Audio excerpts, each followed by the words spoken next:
A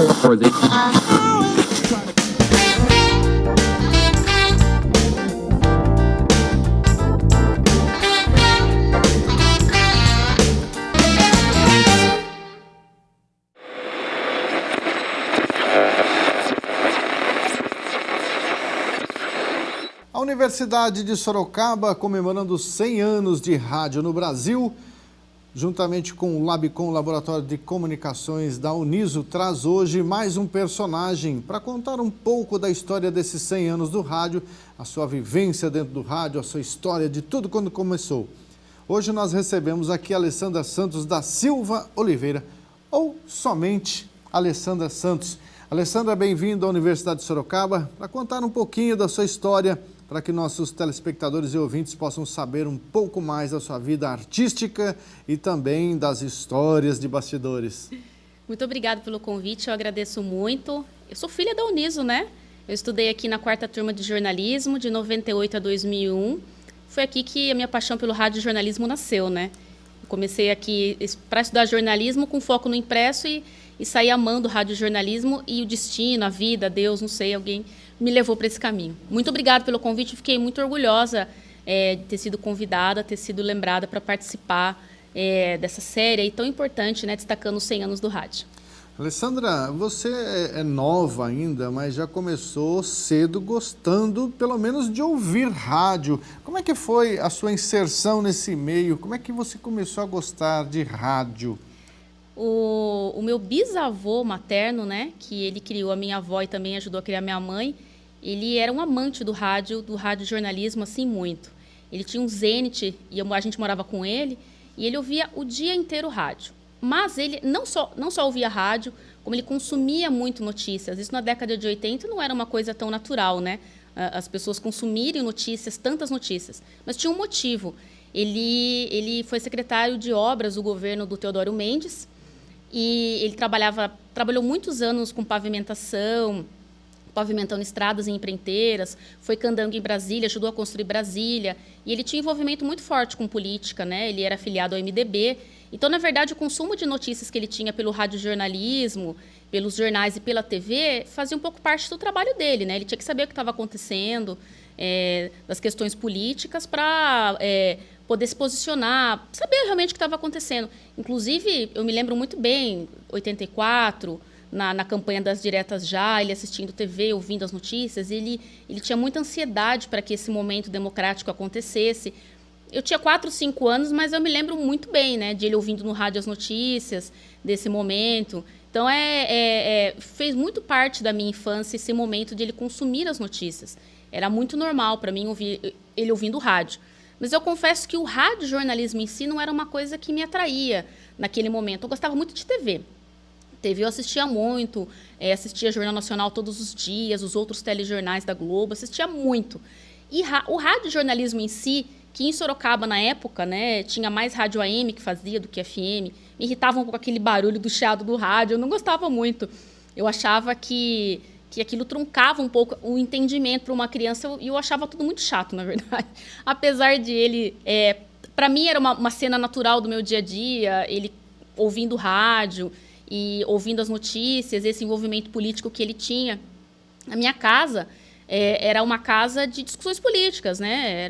Era uma casa em que os secretários do Teodoro estavam lá, pessoas do governo, pessoas do MDB, vereadores. Então, eu cresci com essa infância, foi muito marcada a minha por essa naturalidade da discussão política, né? Então, a discussão política que ele tinha em casa, pelo trabalho dele, para mim era muito natural. Eu chegar lá e estar o Oswaldinho Duarte, um vereador que foi por muitos anos aqui em Sorocaba, tomando café com ele. Então, a minha vida, a minha infância, caminhando por esse lado da política, foi muito natural, muito natural. E seria muito, muito difícil eu não seguir por alguma área correlata daquilo que eu vivi na minha infância. E acabei gostando do jornalismo por isso, né? Por essa vivência na infância. Alessandra, seu avô, seu João, sempre assistindo ali aqueles debates, né? Acompanhando rádio, discutindo política. Você lembra de um radinho, algum radinho que ele ouvia e que você gostava? Você falou que não gostava muito do barulho do rádio AM, mas interessava para você a notícia, mesmo com aquele chiado todo?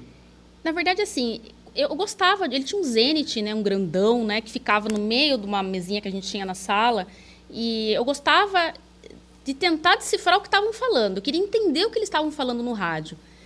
Mesmo que fosse qualquer tipo de notícia, eu ficava, mas o que eles estão falando? Eu tinha 4 anos. Eu me lembro dessa primeira minha lembrança com 4 anos de idade.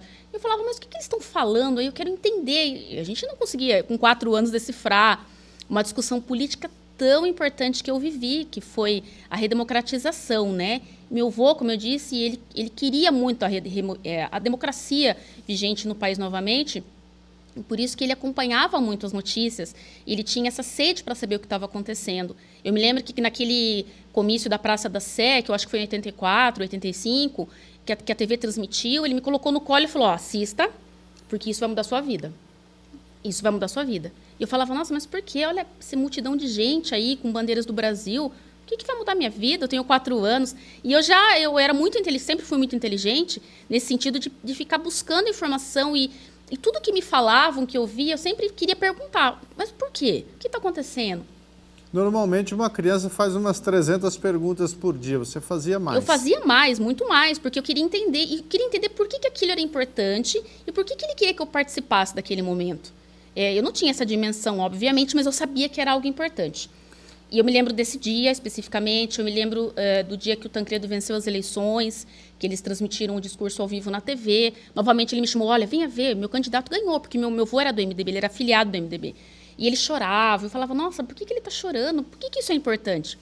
E me lembro muito do dia que o Tancredo morreu, em 85, aquela transmissão que o Fantástico fez ao vivo do Antônio Brito, né? Que era o assessor de imprensa dele, falando, e depois, anos depois, ele foi ser ministro das comunicações, se eu não me engano, do Fernando Henrique, e todo aquele luto que se formou depois, e ele falando que o Tancredo havia falecido, e meu avô chorava, meu pai chorava, e eu não entendia nada. Eu falava, nossa... Você não entendia os 2 choros, né? Eu não entendia. Eu falava, nossa, mas meu avô está chorando. Sim, eu lembro do Tancredo falando, discursando, mas agora ele morreu. Eu mal sabia o que era a morte, na verdade. Talvez tenha sido a primeira vez que eu tivesse contato com a morte de alguém que, para mim, era até próximo, né? Era como se fosse um conhecido do meu avô, né? Como se fosse um amigo.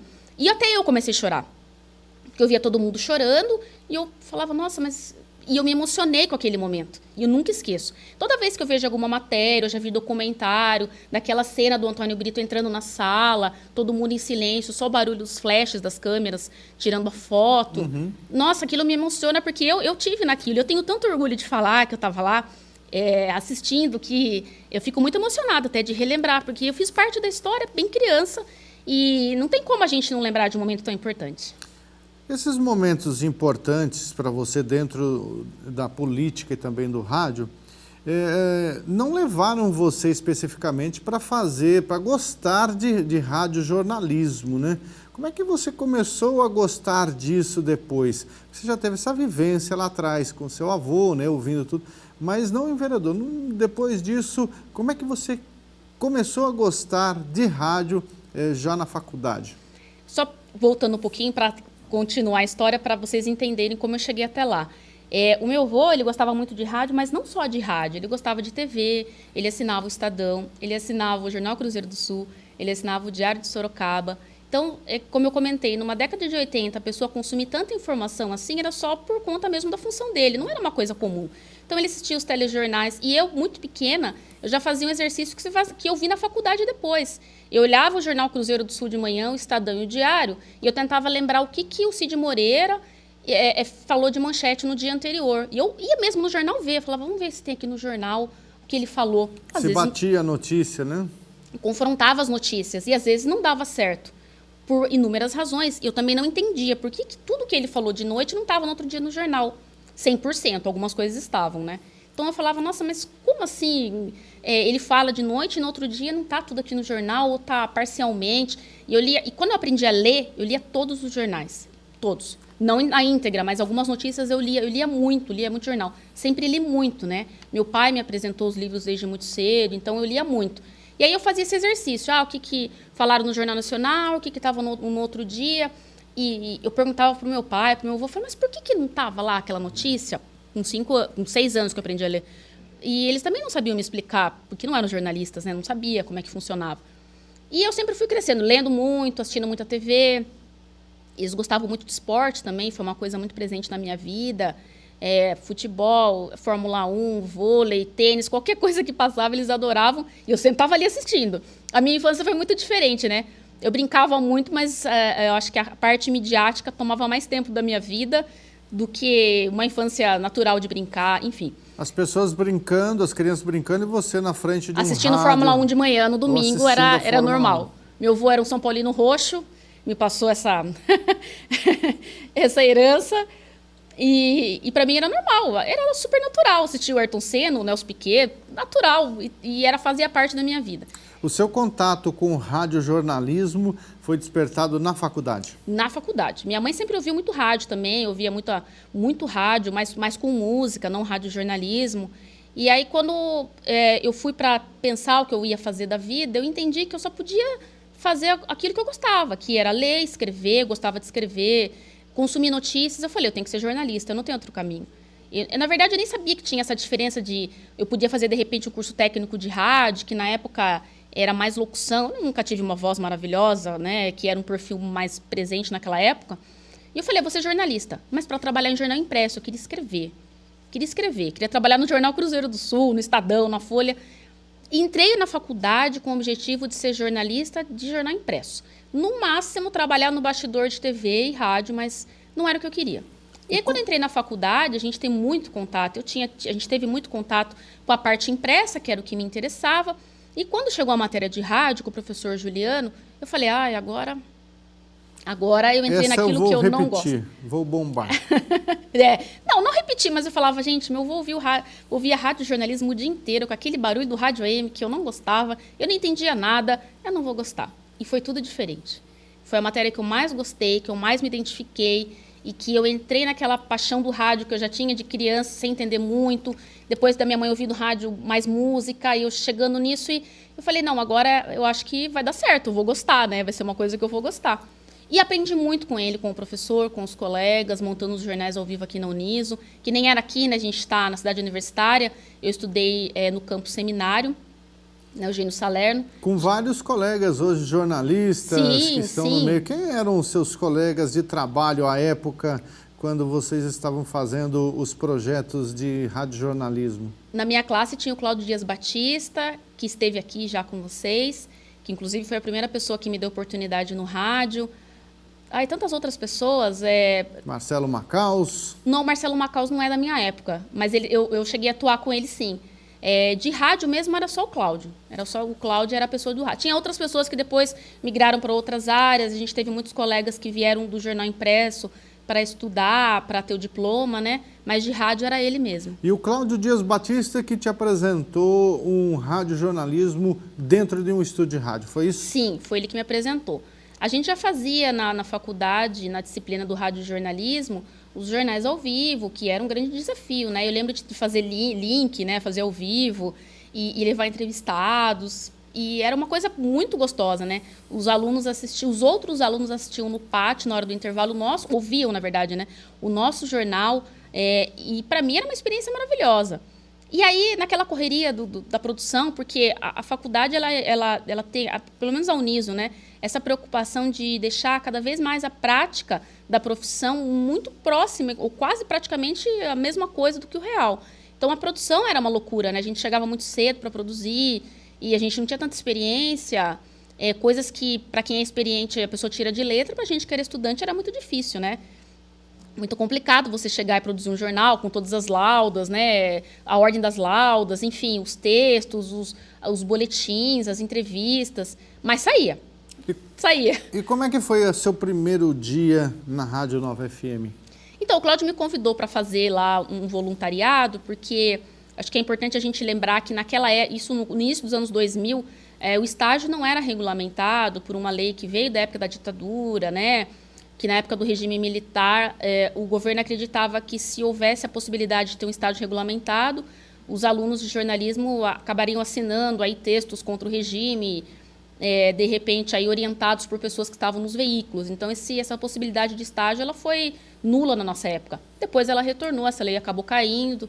Então, você não tinha a possibilidade de um estágio formalizado.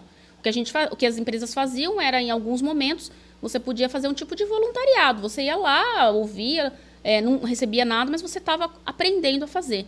E aí o Cláudio Dias Batista, ele tinha um jornal que ia no final da tarde, na Rádio Nova FM, que era ali na General Carneiro, em cima do Banco Bradesco ali. E ele me convidou para ir, convidou algumas amigas também, outras pessoas da classe. Poucos ficaram, né? O pessoal voluntário, às vezes a pessoa não quer, né? E eu fui, eu falei, não estava fazendo nada mesmo, não estava trabalhando, e eu fui.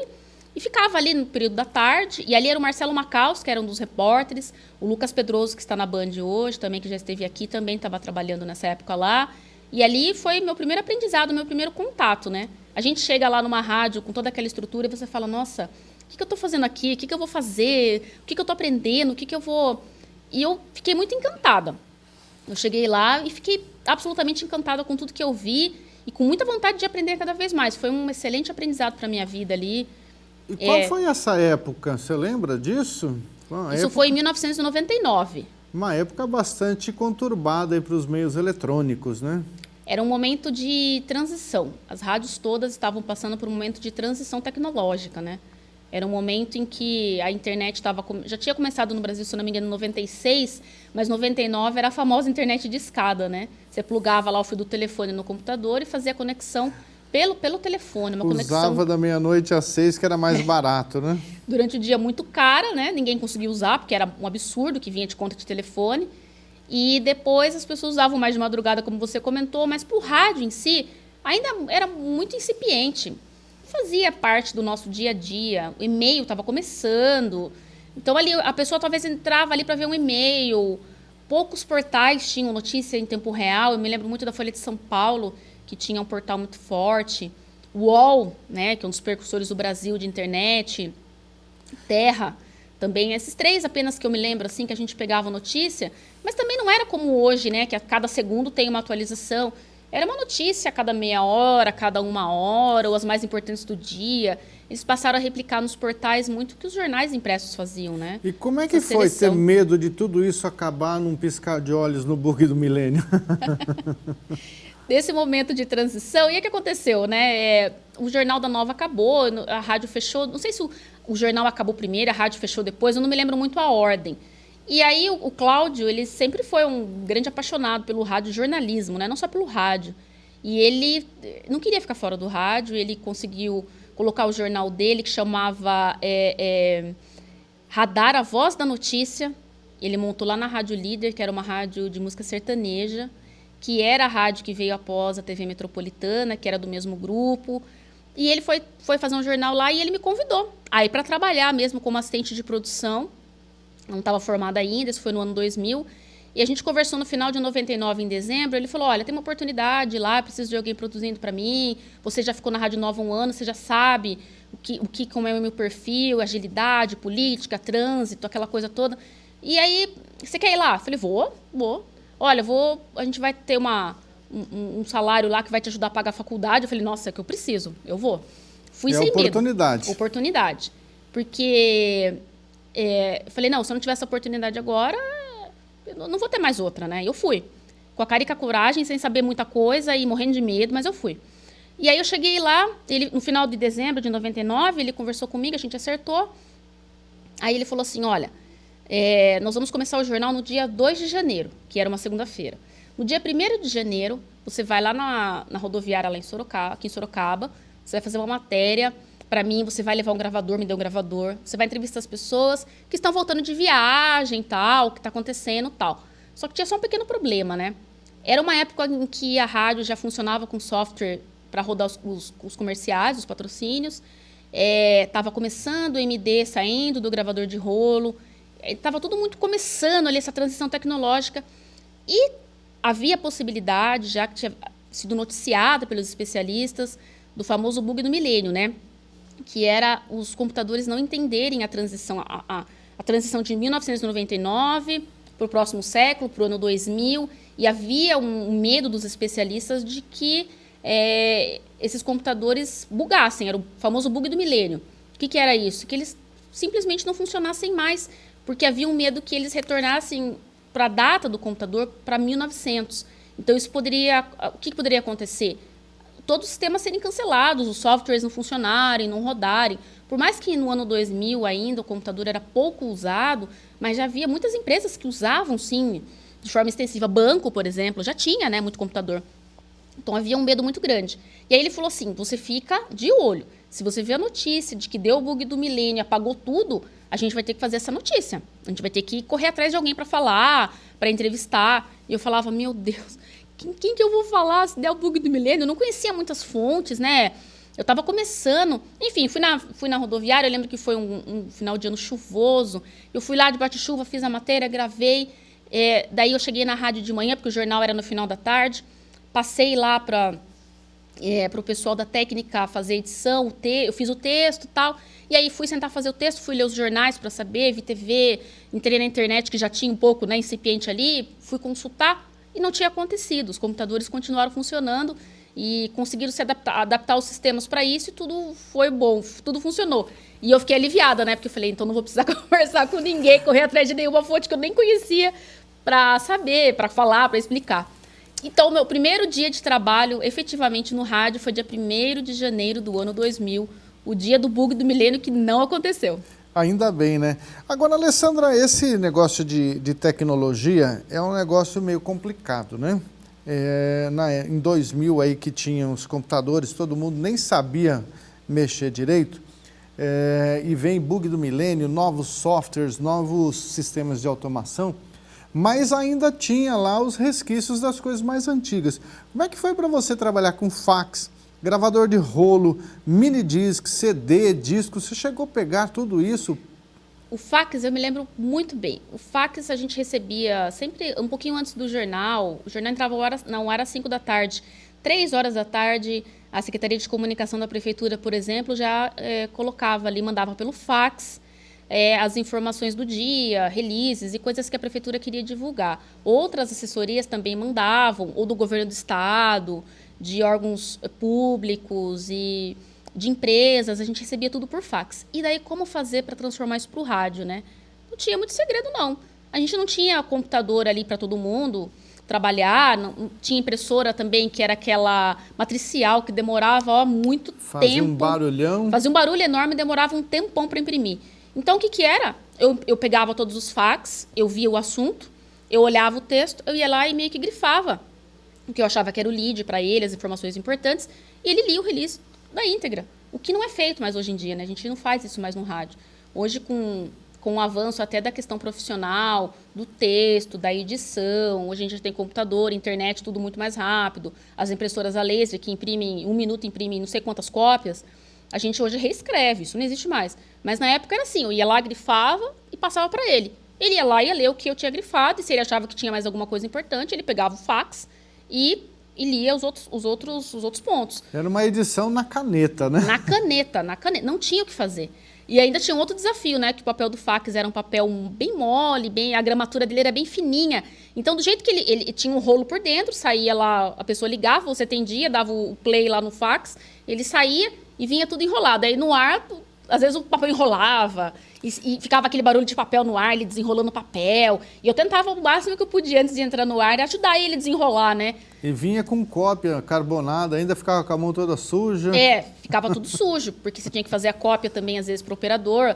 Era aquela coisa, era muito manual, né? Uma época do rádio bem manual. Eu não peguei muito gravador de rolo, ele estava saindo, quando eu entrei, ele estava já sendo desativado ainda. Até na Rádio Líder nem tinha equipamento, mas não era usado. Eles estavam começando com MD, que era aquele mini disc, que era a gravação que você fazia e passava para o aparelho e fazia edição na mão ali, né? Tinha os botõezinhos, você ia ali, marcava, cortava, salvava, enfim. E aí eu até aprendi a mexer, não é da nossa área de jornalista, mas eu sempre fui muito curiosa, né? Então ia lá, apertava, mexia, editava, passava a sonora do cassete, né? Do gravador de cassete para o MD, para ele ir no ar depois, gravava o disco lá, entregava para o operador. E tinha também já o DigiRádio, que era o software que eles usavam para rolar os comerciais. Eu também aprendi a mexer nele, porque eu sempre quis aprender, né? Não era da minha parte, não era parte técnica, mas eu queria aprender e tal. E até havia um problema naquela época, porque os próprios operadores estavam muito se habituando com esse sistema. Quem veio da operação do gravador de rolo, e as mesas ainda também eram mesas mais antigas, mesas de áudio, os próprios microfones. Eu peguei bem o comecinho nessa transição tecnológica para o digital. Na verdade, os próprios operadores foram meio que se acostumando com esse processo, que, de certa forma, era mais rápido, mas para algumas pessoas até que não sabiam mexer com o computador, era mais complexa, era uma operação complexa. Porque você desconectar tudo aquilo que você aprendeu de rolo, ainda tinha, né? Eu peguei ainda um pouco do vinil, o vinil, ainda algumas músicas, né? Eu lembro que o Paulo Alonso apresentava um programa lá na Rádio Líder de manhã, que era um dos líderes de audiência do rádio na época, e ele, quando ele queria alguma música muito antiga, sertaneja, ele pegava o discão lá e colocava no tocador de disco, né? Mas já era uma época mais de CD. CD já estava surgindo mais, então a rádio já tinha um grande acervo de CDs e que era tocado também no CD. Com o tempo, todo esse material musical foi passando aos poucos para o software. Mas na época que eu comecei a trabalhar, ainda era tudo na mão mesmo, né? Ele colocava o CD, tinha vários tocadores de CDs, eu não lembro se eram 3 ou 4, e ele colocava a sequência que ele queria, e o equipamento ia fazendo a sequência das faixas, como a gente tinha em casa, aqueles 3 em 1, né, que fazia. Você colocava 3 CDs, por exemplo, e você fazia uma operação ali manual, que você fazia a ordem da programação. Então, eu peguei bem esse momento de transição, assim, e peguei esse próximo momento em que os CDs deixaram de ser usados, o gravador de rolo, o vinil, e aí as gravações já foram indo para o digital aos poucos. Então, eu entrei bem num momento bem emblemático. Não teve o bug, mas acho que o maior bug que a gente pode falar é essa transição, né? Que é uma transição que hoje o rádio é só digital, não tem mais nada manual, né? Com certeza. E só quem nunca teve um MD apagado depois de editar todas as matérias não sabe o quanto isso deu dor de cabeça, né? Aconteceu comigo várias vezes, né? De você ter todo um trabalho de um dia que fazia uma cobertura, eu fazia a cobertura da Câmara, da sessão da Câmara, você pegava o seu gravadorzinho de fita cassete, pegava um fio, conectava no aparelho, passava todo o material, editava tudo e a hora que ia pro ar, às vezes não tava nada lá. Eu conferia, tá certo. O operador falava, viu, não tem nada. Mas como não tem nada? Não tem... Muitas vezes isso aconteceu. Muitas vezes. Era terrível essa tecnologia. Terrível, não sei o que acontecia. Terrível, a gente perdia mesmo, era muita dor de cabeça, mas saía. Você ia lá, voltava a gravar um trecho, depois ia ao vivo, enfim, mas dava certo. Tem que dar certo, né? No rádio não tem essa. Não tem. É para ontem, né? E você, inclusive, foi escalada para fazer entrevistas e reportagens na Câmara Municipal. Um ambiente totalmente político, um ambiente de homens, de discussões, de gritarias, de dedo na cara. Como é que foi para você, uma mulher pequena, né? Uma mulher chegar na Câmara Municipal e ver toda aquela correria, aquela gritaria, aquelas discussões? Assustou você? Na verdade, o maior desafio que eu tinha quando o Cláudio me levou lá pela primeira vez, na verdade, primeira vez assim, né? A primeira vez que eu entrei, quando a Câmara tinha acabado, foi o ano que ela acabou de se mudar para o Alto da Boa Vista. Foi o primeiro ano, aquele ano 2000. Até em 99, eles funcionavam no prédio que hoje é o prédio que abriga a Fundec, né? Ali na Brigadeiro Tobias, no centro. Então, foi o ano de estreia. Eu estreiei no ano de estreia da Câmara no Alto da Boa Vista. Um espaço novo, tudo novinho, era um plenário muito maior do que na Rua Brigadeiro Tobias. A minha maior preocupação, eu já estudava jornalismo, naquele momento nem era isso, a questão de enfrentar os homens, ou eu ser uma menina muito jovem, nem tinha 20 anos, eu tinha 19 anos, ia fazer 20. Então, a minha preocupação nem era essa, enfrentar eles. A minha preocupação era saber o que era notícia para eu publicar no dia seguinte no rádio. Publicar não, veicular, né? O que eu ia levar para o jornal do Cláudio no mesmo dia, no dia seguinte que fosse, o que eu ia levar de notícia? Essa era a minha preocupação. O que era notícia ali naquelas discussões? Eu apanhei bastante no começo nesse sentido, porque quem está chegando novo ali não sabe o que é relevante, o que é importante, o que é descartável, o que precisa ser falado, de que forma a gente vai falar. Mas não era tanta preocupação, porque como eu contei no começo aquela vivência com meu avô, eu fui muitas vezes na Câmara, ele foi visitar os amigos dele que eram vereadores, o Oswaldinho Duarte era muito amigo do meu avô, então eu fui algumas vezes na Rua Brigadeiro Tobias, acompanhei sessões com o meu avô, ele me colocava no colo lá e ficava lá vendo, eu falava, nossa, eu não sei nem o que estão falando, mas eu estou aqui, estava lá. Eu gostava de sair com ele, eu ia sempre, ia para o mercado municipal, ia para muitos lugares, ia para a prefeitura, fui muitas vezes com meu avô na prefeitura, então eu conhecia um pouco o lugar, mas não da forma profissional que eu teria que atuar. Então, esse medo de enfrentá-lo eu não tinha. Eu conhecia o Oswaldinho, que me apresentou outros vereadores, alguns eu já conhecia por causa do meu avô. Então, eu não tinha esse medo do enfrentamento, eu tinha medo de não saber relatar o que eu estava vendo na sessão. O primeiro dia que o Cláudio me levou, que foi a primeira sessão da Câmara Municipal nesse novo espaço, eu me lembro que eu não lembro quem que era o presidente da Câmara na época, mas eu lembro que algum vereador sentou, tinha as bandeiras do Brasil atrás, a bandeira caiu. E sabe assim, aconteceu uma coisa meio inesperada na hora, e o Cláudio ficou olhando, e eu falava, meu Deus, será que eu falo isso no texto? Será que eu relato isso, que o clima já começou estranho, a bandeira caiu, o vereador quase caiu com a cadeira para trás? E eu falava, e agora? O que eu falo? O que é notícia? Então essa era a minha maior preocupação. E você falou ou não? Eu não falei, porque eu achava que não era relevante. E depois o Cláudio me chamou a atenção, falou, por que você não falou que a bandeira caiu? Eu falei, mas eu não sei se era relevante. Ele falou, era relevante, aquilo ali era uma cerejinha do bolo. Falou, olha, primeiro dia da Câmara, no Alto da Boa Vista, aconteceu uma energia diferente ali, caiu uma bandeira e tal. Daí o Cláudio, eu tenho muito que agradecer ele publicamente, ele sabe disso, ele foi a pessoa que me deu incentivo para o rádio jornalismo na minha vida, na minha carreira, deu aquele start, ele me ensinou muito sobre política, muito. Sobre a cobertura da Câmara, ele sempre foi um maestro, um mestre, ele sempre soube fazer e conduzir da melhor forma possível, de ver as entrelinhas, de ver aquilo que o ouvinte queria ouvir, aquela coisa curiosa. Então, eu agradeço muito a ele pela oportunidade, e ele sempre, ao longo desse tempo que eu fiquei lá, fiquei 2 anos, as sessões ele sempre me ajudava, eu ligava para ele e falava, e agora o que eu falo? Celular também na época, né, estava começando, tinha celular já, mas não era como hoje, né, tinha smartphone, e eu tinha, às vezes, muita insegurança em alguns momentos, e ele falava, não, você consegue, vai, olha, hoje vai discutir isso, vai por esse lado, e ele foi muito me instruindo, eu fui aprendendo a me virar naquele ambiente que poderia parecer hostil para uma menina de 19, 20 anos, mas que eu já estava um pouco acostumada com o ambiente do meu avô, então eu fui me virando. Eu acho que eu consegui ter uma boa passagem nesse setor. Foi tranquilo. Agora, como é que foi uma passagem que não foi tão tranquilo? Na frente da emissora, na frente da rádio, durante o jornal, um cidadão cai de moto. Você não sabia se ligava para o bombeiro, se dava notícia? Como é que foi essa situação? Quem trabalha em rádio jornalismo, sabe muito disso, né? A gente passa, a cidade está em movimento, as coisas acontecem, você já tem um olhar diferente, né, para as coisas que acontecem. E aconteceu um acidente ali era a rua 15 de agosto, no Jardim Leocádia, era bem na esquina com a rua, acho que era Rua Ourinhos, que era a rua da rádio, Rua Ourinhos. Exatamente. Bem naquela esquina houve uma colisão de uma pessoa que desceu ali a Rua Ourinhos e pegou o motociclista transitando ali, e o motociclista caiu na pista, foi até um acidente feio, porque depois veio um outro carro, quase passou por cima, e o pessoal ficou ali desesperado.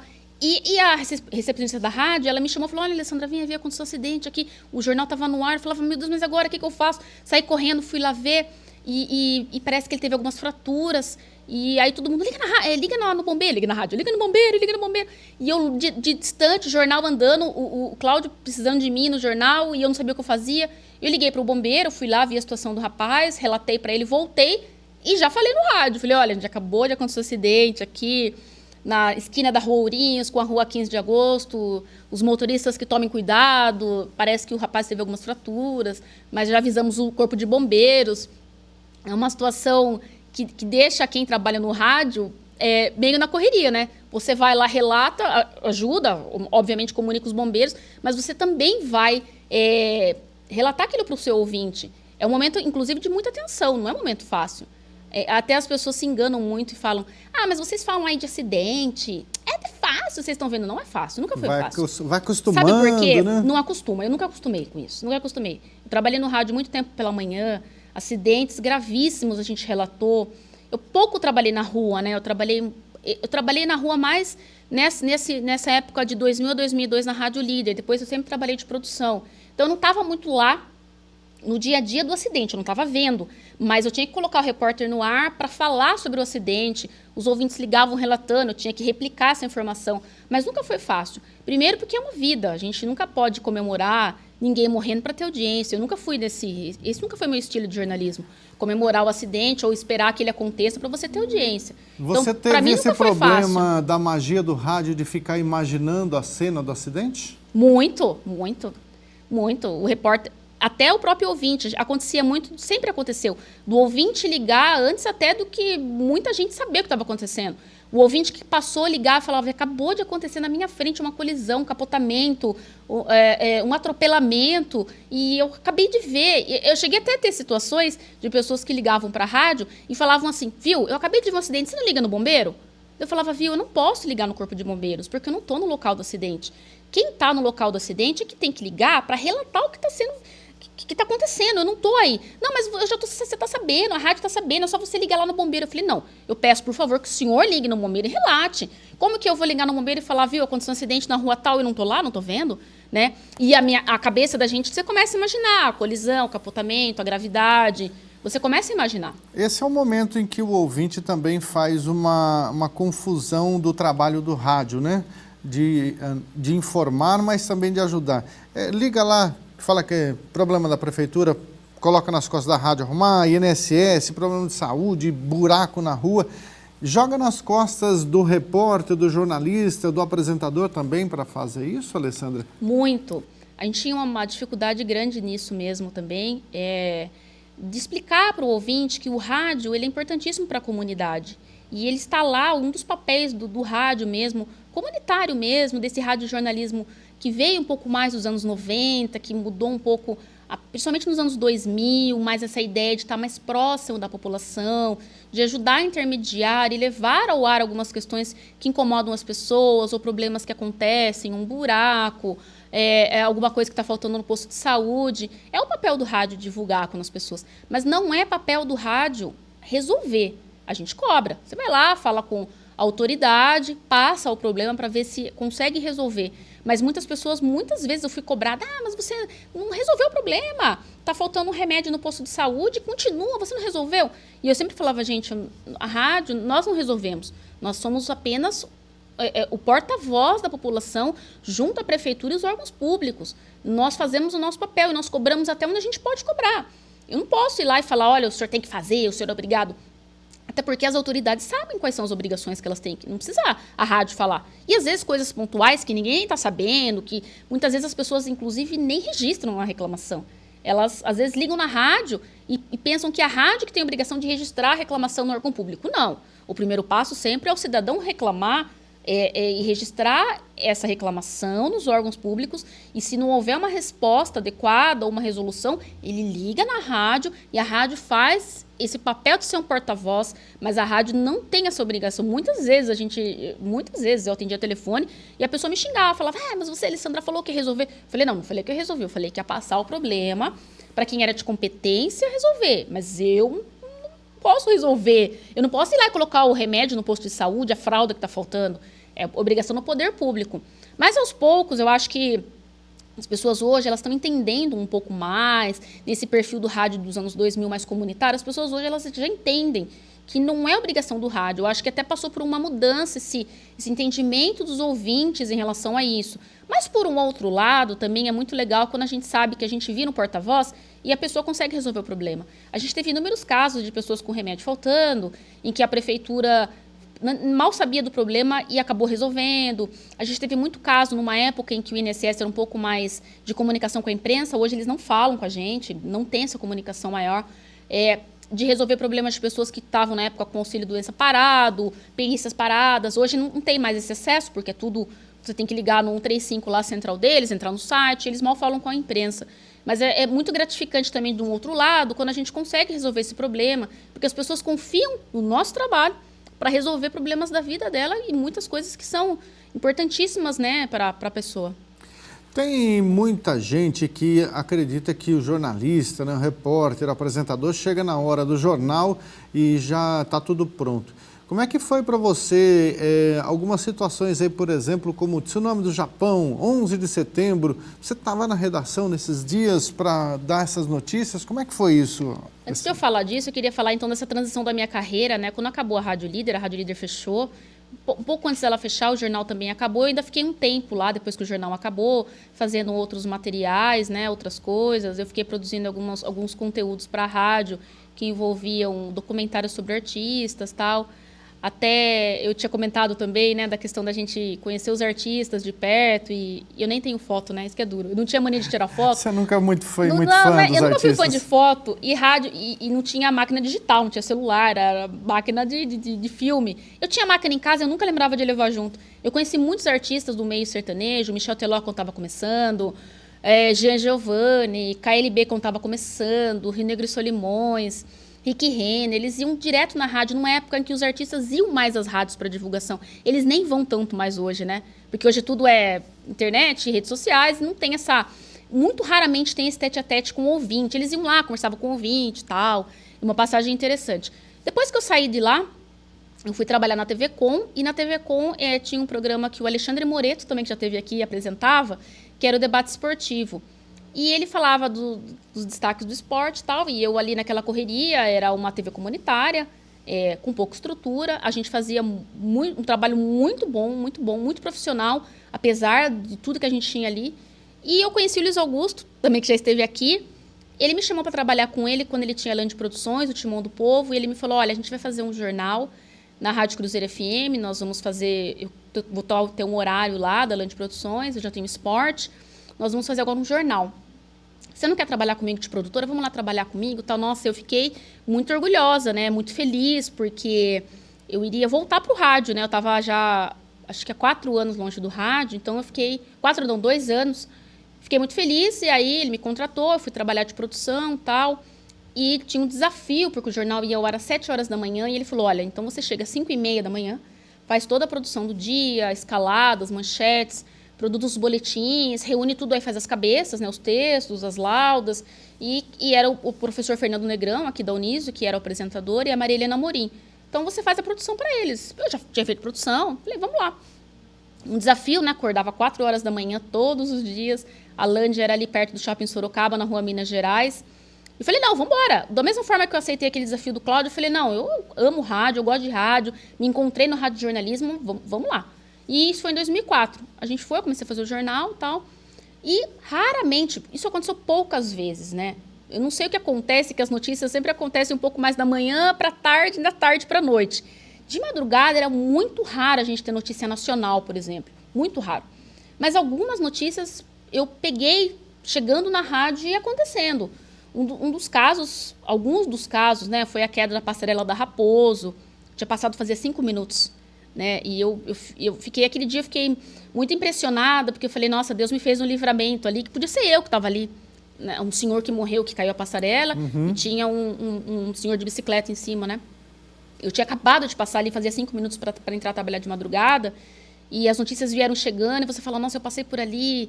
É engraçado, porque o rádio, quando você trabalha com rádio e jornalismo, a sua vida, o seu dia a dia se confunde um pouco com as notícias, né? Você fala, nossa, mas eu passo por esse lugar, eu conheço essa pessoa, eu vi essa pessoa. Então, poucas notícias nacionais. Acidentes aconteciam, sempre teve muita coisa de madrugada, né? O tsunami, o 11 de setembro. O tsunami. O 11 de setembro tem uma passagem que eu queria voltar para falar. Mas a própria passarela foi um caso, muitos acidentes de trânsito nas estradas, sempre muita coisa. Eu noticiei de manhã que tinha acabado de acontecer. O tsunami do Japão, eu lembro que eu cheguei na redação, eu liguei a televisão e eu vi aquele mar invadindo tudo que a Globo estava transmitindo já de manhã, ao vivo. Eu falei, meu Deus, o que é isso? Esse mar de água. E outra assim, até a gente se situar o que está acontecendo. E você senta ali para escrever e você não sabe, e você fica ouvindo. O rádio tem muito disso, né? O produtor ouviu o que está acontecendo na TV e vai lá e digita e vai relatando naquela correria sem saber direito.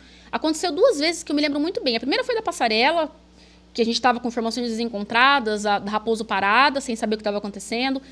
Esse do tsunami também aconteceu, eu estava redigindo a escalada, o negócio acontecendo, eu sem saber, e digitando com aquele nervosismo, né? Porque a gente fica nervoso. O pessoal acha que o pessoal do rádio não fica nervoso. Eu ficava nervosa. Eu acho que sim. Tem sentimentos também. E a gente não é frio, a gente tem firmeza em noticiar. Eu não posso ler uma notícia chorando.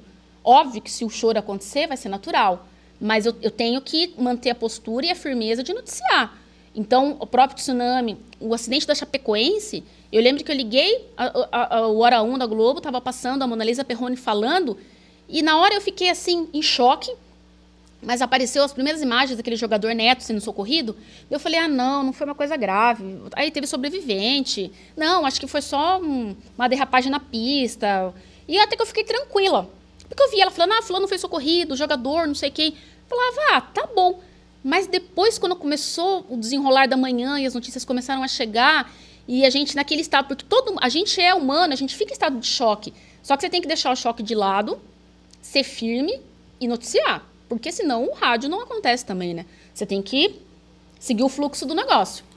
Alessandra, nessa situação que a gente vive hoje de notícias falsas, fake news, tem que tomar muito cuidado. Por exemplo, anunciar mortes como Gugu, Marília Mendonça, teve também adutoras rompidas, também teve uma situação que foi muito delicada, que foi uma notícia falsa de um sequestro de um menino. Como é que é para o jornalista, para o apresentador, segurar essa emoção de falar e dar a verdade, falar a verdade? Como é que é todo esse processo? Primeiro que esse processo todo de chegar até o apresentador, ele para na produção, é o primeiro local, a gente que recebe a informação. Antes de ter o WhatsApp e em maior frequência, que é usado hoje, era telefone 100%. As pessoas ligavam, passavam as informações e tinha sempre aquela questão que eu sempre me confrontava de manhã. Eu falava, mas será que a pessoa está falando certo? Será que ela viu o acidente no local certo? Eu peguei muitas informações de pessoas que relatavam acidentes, confundiam o nome de ruas. Uma vez uma pessoa ligou e falou, olha, aconteceu um acidente aqui na Duque de Caxias, mas parece que o nome da rua era Duque outra coisa. E eu falava, mas essa rua não é nesse bairro. E até a gente tem que ter conhecimento da cidade, né? Para você também não dar a informação errada. Mas você não pode deixar de dar a informação do que o ouvinte te passou. Então, eu sempre dava uma checada assim, ligava para bombeiro quando conseguia, porque é tudo muito rápido. Mas o que acontece? Quando acontece um acidente, por exemplo, ou um fato desse tipo, os ouvintes ligam em sequência. Então, a história vai se encaixando. Então, é mais tranquilo. Você segue. No WhatsApp, que é uma nova revolução também no meio da comunicação do ouvinte com o rádio, tem uma outra questão, né? Dessa checagem das informações das fake news. A gente sempre recebeu, desde que a gente começou a usar o WhatsApp em rádio, muitas informações desencontradas, de vídeos, de coisas que aconteceram em outra cidade há meses, as pessoas falando que eram em Sorocaba. Eu peguei uma vez um senhor que mandou uma história assim, olha, tem aqui o vídeo, rompeu uma adutora do SAI atrás da INA, ali no Éden. Eu falei, nossa, entrei em contato com a assessoria de imprensa, eles falaram, não aconteceu nada. Inclusive, essa informação, eles me falaram, essa informação está rolando aí, mas é fake news, não é aqui, é outro lugar, tal. E eu falava, gente, mas será que não é mesmo? Até a gente se deslocar e ver onde não perder tempo. Eu falei, não, mas não é possível isso.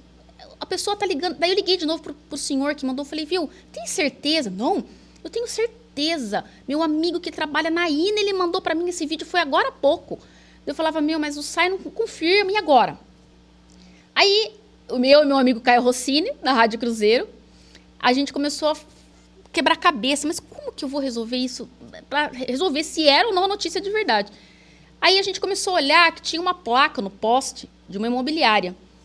E a água subiu, tinha um posto de gasolina, tinha uma avenida que a água corria, e eu olhava a avenida e falava, mas essa avenida não é Avenida Independência, não é Avenida Paraná, não é nenhuma avenida no Éden, eu conheço bem o Éden, não é. Não é possível, eu não conheço esse lugar. Tinha um posto de gasolina atrás, e tinha um poste em que a pessoa pegou a imagem, a água subia, aí tinha uma placa de uma imobiliária. Eu e o Caio, nós tentamos dar zoom nessa placa. Quando a gente bateu o olho na placa, era 21 DDD. Rio de Janeiro. Rio de Janeiro. E a pessoa falava com toda... O ouvinte quase brigou comigo, falando assim, viu, mas você está achando que eu sou mentiroso? Não é mentira, é verdade. Mas não é questão de ser mentira ou verdade, é questão que a gente tem que checar a informação. E aí a gente viu 21. Aí eu entrei no G1 de lá, do Rio de Janeiro, e coloquei a adutora rompida. Quando entrou notícia, era de uma cidade do interior do Rio de Janeiro, e esse fato desse rompimento da adutora, a adutora rompeu, começou a levantar os pedaços da pista de asfalto, e os carros que estavam no posto, perto do posto estacionado, começaram a ser destruídos pelo asfalto que subiu. Tinha acontecido fazia 6 meses. Meu Deus do céu, notícia totalmente fake. 6 meses. Agora, e quando a notícia não é fake, você sabe, já confirmou, e fica difícil você informar, por exemplo, o apresentador para dar essa notícia? Por exemplo, a morte do nosso companheiro Léo de Paula, que ainda trabalhava com vocês na Rádio Cruzeiro no dia do falecimento. O Léo, ele teve um problema de apendicite e os médicos demoraram muitos dias para conseguir diagnosticar. Ele foi internado e eu me lembro até o dia que a primeira vez que ele passou mal, ele chegou na rádio com dor, ele falou, nossa, não dormi a noite inteira, tô com uma dor no abdômen. Eu falei para ele, Léo, vai no médico. Ele, não, mas isso aqui não é nada, acho que eu comi alguma coisa. Eu falei, vá, porque o abdômen é uma coisa muito complexa. A minha mãe minha mãe é auxiliar de enfermagem na Santa Casa há mais de 40 anos e ela sempre falava, olha, abdômen é uma coisa que não se brinca, como cabeça. Você tem uma dor de cabeça muito forte, dor no abdômen, tem que ir, precisa ir. precisa ir visitar um médico, precisa ir. Eu falei para ele, e ele, aquele jeitão dele, né, despojadão, isso aqui é nada, passei mal, isso aqui, beleza. Ele não procurou o médico, ele demorou um pouco de tempo. Quando ele procurou, já tinha avançado o problema que ele estava, ele teve que ser submetido a uma cirurgia, e todo esse desenrolar do processo dele aconteceu na semana das eleições de 2008. Então, a gente estava naquela correria da eleição, da produção para o domingo, da transmissão, da eleição em si e da apuração, e ele hospitalizado.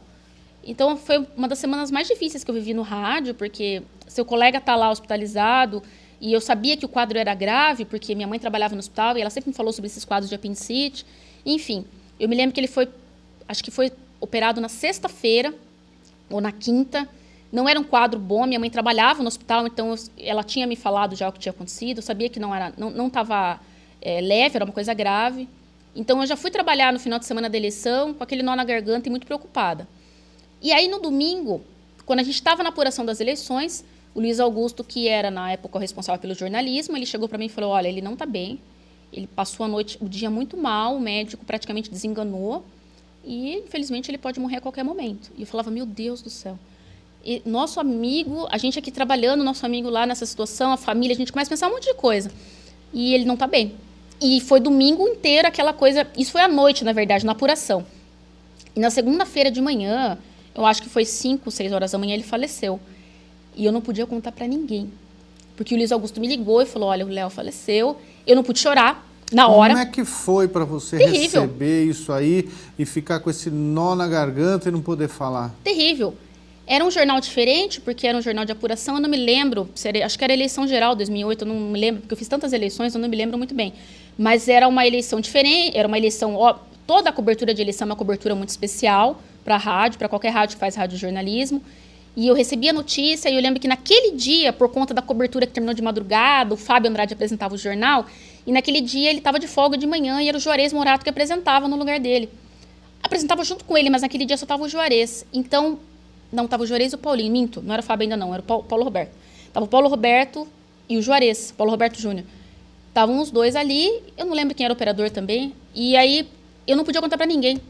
Eu tinha que ficar com aquela informação guardada, e o Luiz Augusto me ligou, acho que era umas 7h30, o jornal tinha acabado de entrar no ar, e eu não pude chorar, eu não pude me desesperar, eu não pude sentir nada diferente disso, eu só pude trabalhar aquele dia, que já era um jornal difícil, porque era um jornal pós-eleição, um jornal muito difícil, porque é um jornal de repercussão, de resultado, as pessoas querem saber quem ganhou, enfim, um dos jornais mais difíceis que tem após a eleição, e eu não pude falar. E aí aconteceu o seguinte, o jornal acabou 9 horas, ele acabava das 7 às 9, daí entrava o Manhã Show com o Léo e com o Caju. E o Caju já estava sabendo, e daí o Luiz Augusto falou, não conte para ninguém, porque se você contar, nós não vamos conseguir terminar o jornal, e nós temos um compromisso com o ouvinte, que é um jornal pós-eleição, é o jornal mais importante do ano, e você não pode contar. E aí? O nó na garganta ficou. Nó na garganta. Eu chorei a hora que eu fui contar para eles. Que eu entrei no estúdio e falei, olha, o Léo faleceu. E o operador da época era o João Vitor. Ah, era o João Vitor? Ah, ainda bem que você me lembrou. Irmão do Caju, por sinal. Gente, eu trabalhei 20 anos em rádio e eu me perco nas datas, nos nomes, eu não consigo lembrar muita coisa. Mas enfim, o João Vitor estava lá e eu acho que nem pro João Vitor eu contei. Eu acho que não contei nem para ele, ou se eu contei para ele, eu não lembro. Eu sei que para quem estava no ar, que era o Paulinho Juarez, eu não contei. E aí eu abri a porta do estúdio na hora que o João Vitor colocou a vinheta de encerramento. Eu falei, gente, eu segurei, eu tenho que falar que o Léo faleceu. E já vinha o Caju na sequência com o programa. E daí, como fazer o programa? Não tinha condição, porque ele chorava copiosamente, daí começou todo mundo a chorar. E, na verdade, o Luiz Augusto chegou na rádio antes do jornal terminar e o Juarez e o Paulinho desconfiaram. Eles falaram, o Luiz chega mais tarde, ele não chega tão cedo. Alguma coisa não está certa, né? Enfim, daí foi aquela comoção. É uma das situações mais difíceis para quem já passou, perder um colega, né, de trabalho. Muito mais ele, que era um menino tão inteligente, tão alegre, tão carismático, tocava piada o dia inteiro com a gente ali, era dias e dias de risada, e a gente passou ali chorar por ele copiosamente. Foi muito difícil. Aliás, foi um dos momentos mais difíceis do rádio que eu já passei até hoje, com certeza foi esse. Com certeza.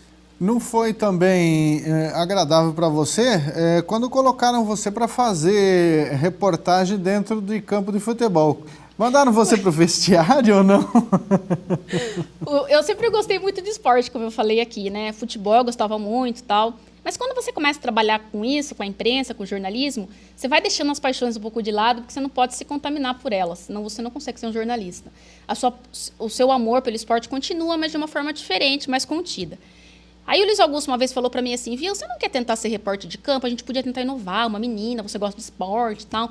Vamos fazer um jogo do São Bento. E eu Ainda fui lá bem fazer. que o Luiz era bem profissional, que normalmente o pessoal apronta, né, com as meninas, vai lá no vestiário fazer entrevista, aqui, ó, né? Sabia, não. Eu tava bem esperta. E aí ele falou, eu não me lembro também que time que era, acho que era Portuguesa Santista o primeiro jogo que eu fiz. E eu fui lá, fiz o jogo, tal, né? Ele só falou pra mim, não vá no vestiário. Falei, tá bom, não vou no vestiário, que é a hora que o pessoal toma banho lá, né? Todo mundo à vontade, tal, os jogadores. O que eu fiz? Eu fiz o jogo, tal, reportei, fiz toda a minha parte. Daí, você tinha que entrevistar alguém, e se eu não me engano, a sala de imprensa era perto do vestiário, eu não me lembro direito. Acho que nem tinha sala de imprensa no SIC nessa época. Só sei que ali, perto do vestiário, era o lugar que você tinha que entrevistar os jogadores e o técnico, né? E você é uma menina, eu acho que, não sei se no rádio de Sorocaba alguém fez jogo, eu nem tenho essa gravação, eu sou ruim de arquivo.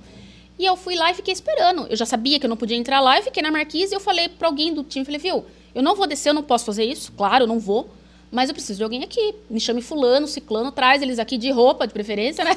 Uniformizado, já trocado, né?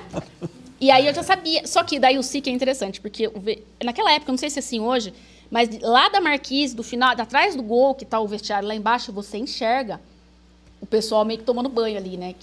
Agora eu não sei como é, mas na época era tudo meio aberto.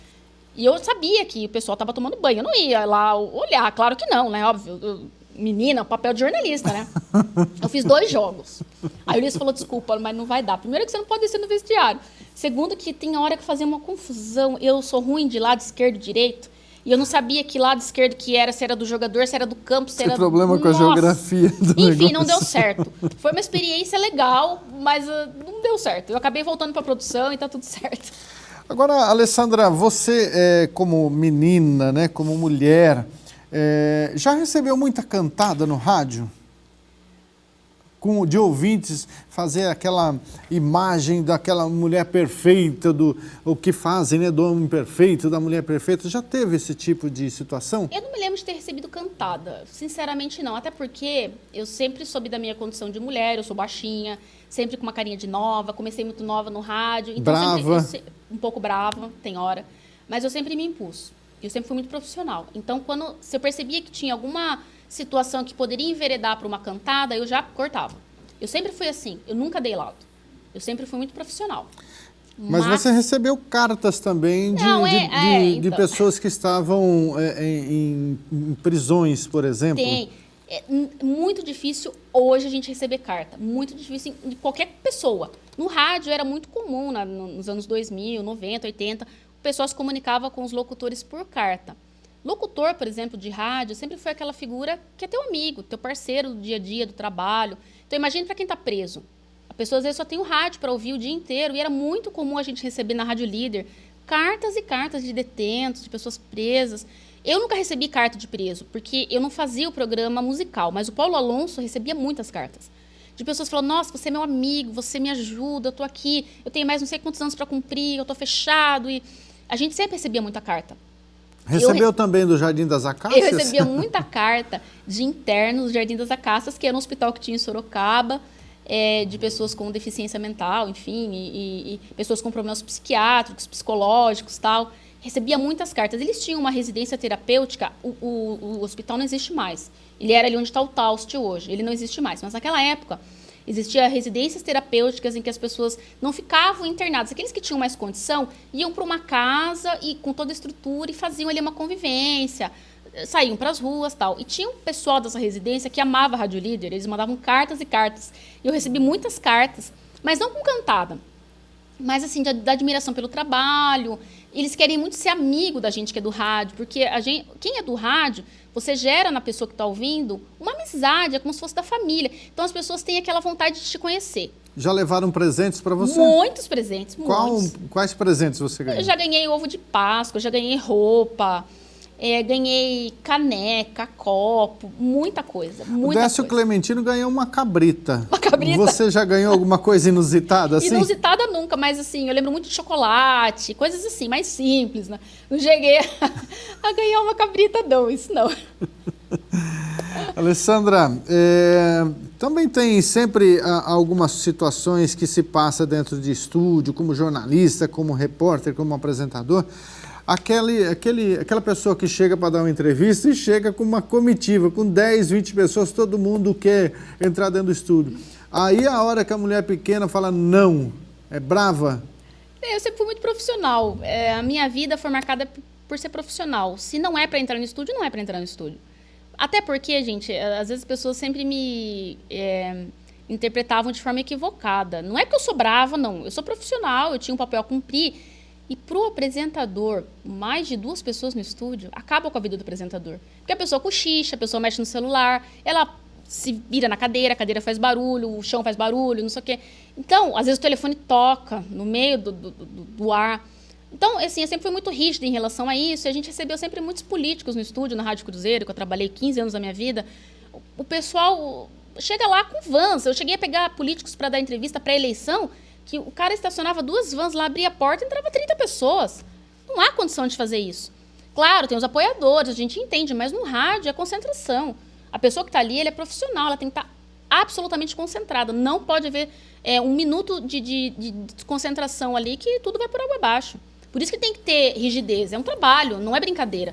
Tem gente que acha que o rádio ele é diversão para quem ouve. A gente que trabalha, lógico que também é uma diversão, porque a gente ama o rádio. Mas tem que ser profissional. Ali é uma empresa, tem regras. Não é qualquer lugar que você chega, senta e vai falando o que você quer, a hora que você quer. Não é assim. Tudo tem regra, não é dessa forma, não. Só um parênteses. Você falou da cantada e da pessoa idealizar.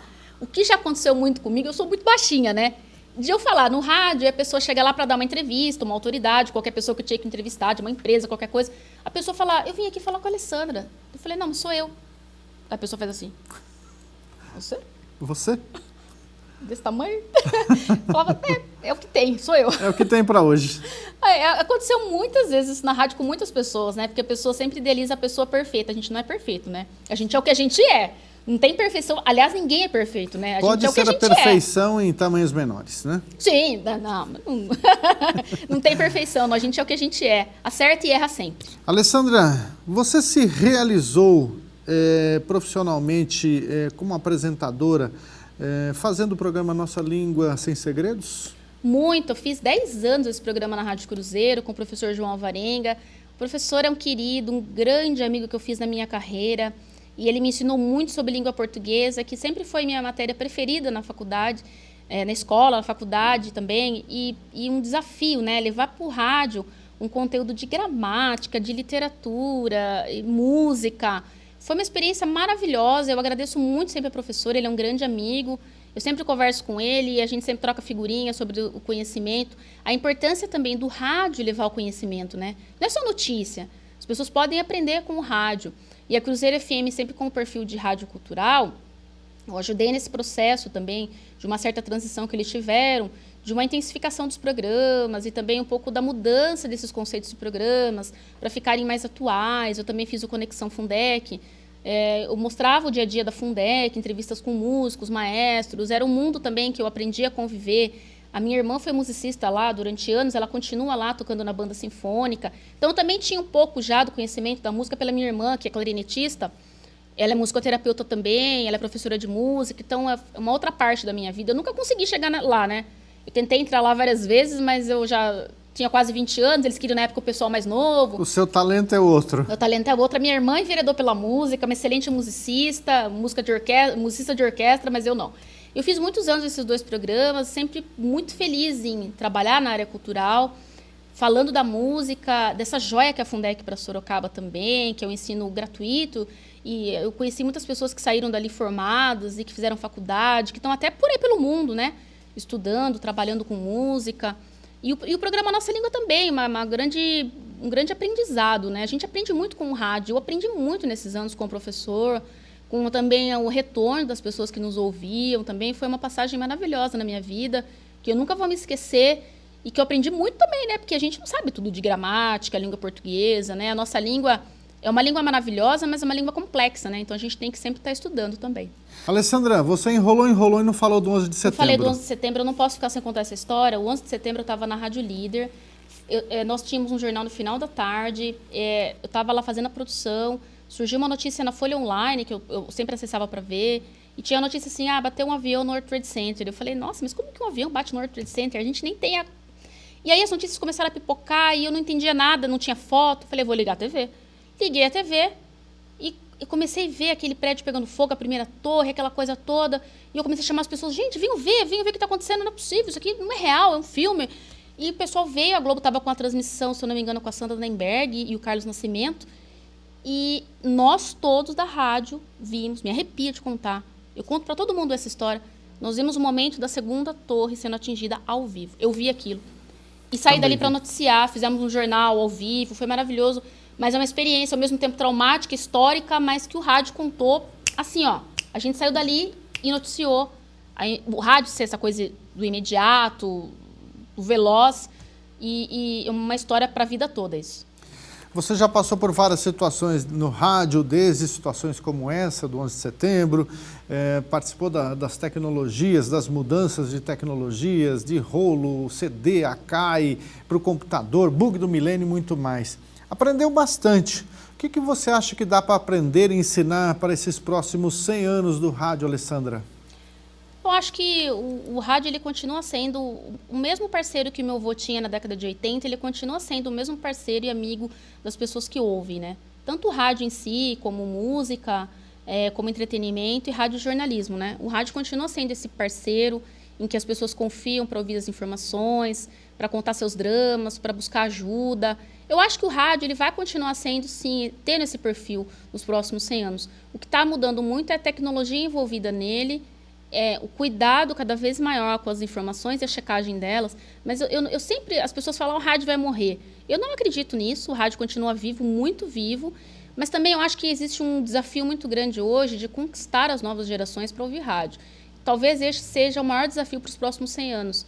A gente tem visto hoje, até as pesquisas mais recentes de audiência, que o público está migrando muito para uma faixa etária de 25, 35, 40, 50 anos que ouvem rádio, mas esse público menor de 25 anos não está consumindo rádio como era antigamente, por conta das plataformas de streaming, de música, por conta de YouTube, rede social, que tira um pouco essa atenção do rádio.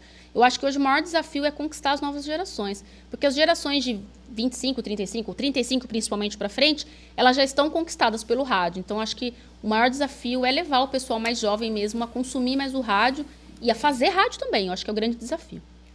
Alessandra Santos, a Universidade de Sorocaba agradece imensamente sua vinda até aqui para contar um pouco da sua trajetória.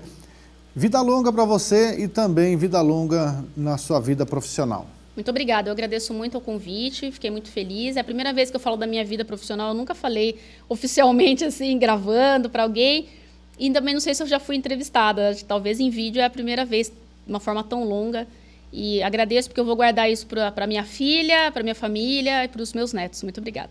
Isso vai ficar para a eternidade. Falamos com a Alessandra Santos nesse projeto de 100 anos de rádio no Brasil, uma produção do Labcom Rádio e Televisão da Universidade de Sorocaba.